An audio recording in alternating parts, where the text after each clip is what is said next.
ya ayyuhalladzina amanu dengan ya ayyuhan nas. Ya, apa bezanya? Tapi saya rasa dah oke semuanya nih, dah pandai semua ya. Oke, ini yang paling tinggi biasa dengan SEM ya, Structural Evaluating Model. Ini yang paling banyak digunakan untuk level master dan juga PhD. Yang paling simpel biasanya menggunakan IPA pun boleh juga ya. Nah, ini yang disebut dengan apa? Tadi yang pertama adalah descriptive research ya, penelitian deskriptif. Dia X, kemudian Y, kemudian Z ya. Jadi dia ingin tahu tentang seberapa tinggi X, kemudian seberapa tinggi Y, dan seberapa tinggi Z. Nah, ini deskriptif lah ya, bahwa pelajar yang paling tinggi adalah ini.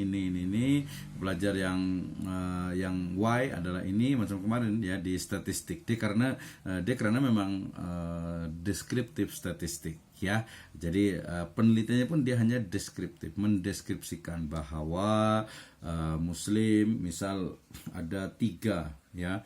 Muslim atau manusia dalam awal surat Al-Baqarah. Nah, dalam surat Al-Baqarah itu ada 3. Pertama adalah orang-orang yang beriman, gitu ya. Innalladzina amanu. Kemudian yang kedua innalladzina kafaru, ya. Kemudian yang ketiga adalah wa minan nasi may yaqulu amanna billah. Jadi orang-orang munafik. Ada 3 tipe ya manusia di awal surat Al-Baqarah. Nah, tapi nanti di surat Al-Mu'minun, qad aflahal mu'minun, ternyata ada variabel ataupun ada komponen, dimension ataupun unsur daripada orang-orang yang beriman yang akan muflih, yang akan sukses. Qad aflahal mu'minun. Ya, diantaranya ada alladzina hum an salatihim khashi'un walladzina hum anil lagwi mu'ridun, dan seterusnya gitu ya. Nah, itu. Jadi itu deskriptif, kita hanya mendeskripsikan saja ya. Ini yang pertama, deskriptif riset, penyelidikan deskriptif.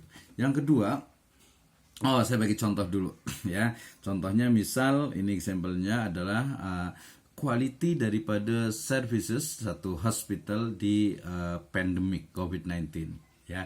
Jadi kita tahu pasal macam mana istilahnya itu satu quality layanan di Singapura misalnya di satu hospital. Bila nanti tak hanya satu hospital, ada 2, so dia menjadi comparison ya. Ataupun di misalnya di contoh lainnya, example adalah hasil belajar daripada pelajar di pandemi COVID-19 nih. Misalnya masa sebelum 2020, last sekali saya ingat sekali, tahun 2020 awal tuh saya mengajar di KIM nih yang offline gitu ya. Jadi ada tak beza belajar ya antara menggunakan Zoom ataupun direct langsung di bilik darjah ya. Saya rasa mungkin hipotesisnya berbeza ya, tapi pun boleh tengok juga mungkin lebih selesa kita belajar di di Zoom ini, atau mungkin tak pasti ya, kena ada riset ya. Atau juga penghasilan nelayan di era COVID-19, ataupun juga penghasilan daripada mungkin mama-mama gitu ya di kedai mama tuh masa COVID ini berkurang atau tak. Saya rasa berkurang lah ya. Mungkin bila mereka delivery mungkin boleh tambah lagi, atau sekarang mungkin dah normal kembali ya. Ini adalah contoh daripada descriptive research. Oke. Yang kedua disebut dengan comparative 2 or 3 sample ya. Jadi ada X1 dan X2. Dia komparatif. Komparatif maknanya dia hanya membandingkan saja ya. Adakah perbedaan antara X1 dengan X2 ya. Jadi macam tadi mungkin kita boleh tengok daripada masjid ya. Masjid 1, X1 ini adalah masjid A ya, X2 adalah masjid B ya. So berarti ada tak quality perbezaan quality layanan pada masa COVID-19 ataupun hari-hari biasa ya, macam mungkin tempat wuduknya gitu ya. Yang A dengan B sama tak ya. Kemudian dia punya mungkin karpetnya, mungkin dia punya ikonnya, dia mungkin punya macam toiletnya. Nah, itu ya mudah lah, hanya komparatif saja ya. Nah, kalaupun lebih dari 3 pun sama, perbedaan daripada Y1, Y2 dengan Y3 Ya, ini juga kita hanya membandingkan saja. Tengok dari apa? Hanya satu variabel saja. Ya, ini adalah komparatif. Saya bagi contohnya. Contohnya tadi tentang quality ya, tentang quality daripada layanan di satu masjid misalnya gitu. Oke, kemudian ini yang tadi ketiga keempat, yaitu tentang hubungan ya. Hubungan ini saya sebut tadi dengan ada reciprocal correlation ya, di mana dia saling mempengaruhi ya, antara X dengan Y ya. X ini berpengaruh kepada Y dan Y itu berpengaruh kepada X gitu ya. Jadi dia bukan sebab akibat ya, dia reciprocal. Contohnya apa?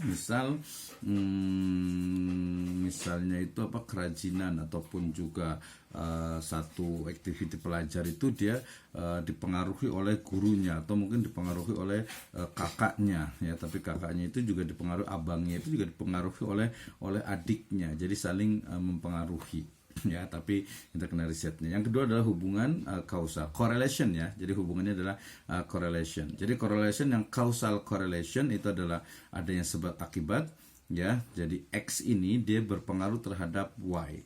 Misalnya ya, minum habatus sauda, dia akan berpengaruh terhadap kesehatan biidznillah gitu ya.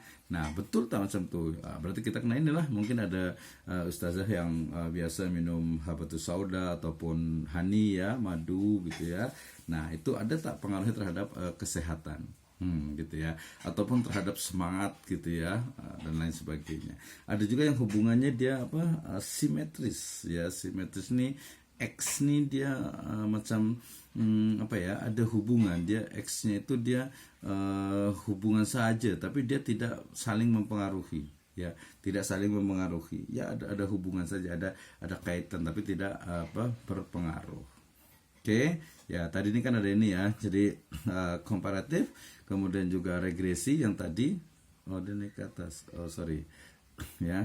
Oke, ini yang tadi deskriptifnya, kemudian risetnya, contohnya ini yang komparatif, kemudian ini yang correlation ataupun hubungan ya, dan ini yang contohnya adalah hubungan X dengan Y bahasa Indonesianya ya. Jadi ini kan tinggi daripada X dengan tinggi daripada Y, hubungan antara X dengan Y ini seperti apa? Jadi ini hanya hubungan biasa saja ya.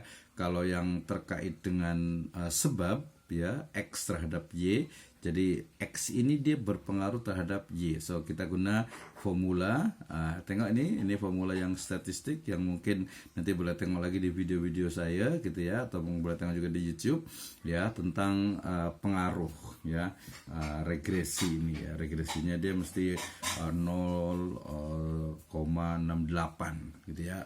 Jadi ini nanti ada pengaruhnya. Jadi seberapa tinggi X, seberapa tinggi, berapa besar pengaruh X terhadap Y. Tinggi ini maksudnya bukan makna tinggi, tapi value, dia punya value. Ya, misalnya tadi Y ini kesehatan ya. Kalau X ini minum habatus sauda, ada tak pengaruhnya minum habatus sauda terhadap kesehatan? Kita tengok nih berapa orang yang udah minum habatus sauda, kemudian kita tengok juga daripada kesehatan dia dan seterusnya. Oke, cap. Yaudah, adzan nih.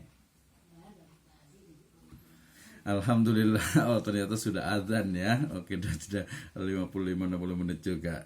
Baik, nanti insya Allah akan saya lanjutkan. Tapi satu lagi nih, ya ini pengaruh X terhadap Y. Kemudian ini hubungan resiprokal. Jadi X berpengaruh atau mempengaruhi Y, Y juga mempengaruhi X gitu ya, saling mempengaruhi ya. Kemudian ini pengaruh X1 dan X2 terhadap Y. Ini nanti kita akan bahas tentang ini nih, udah masuk ke dalam regression insyaallah taala.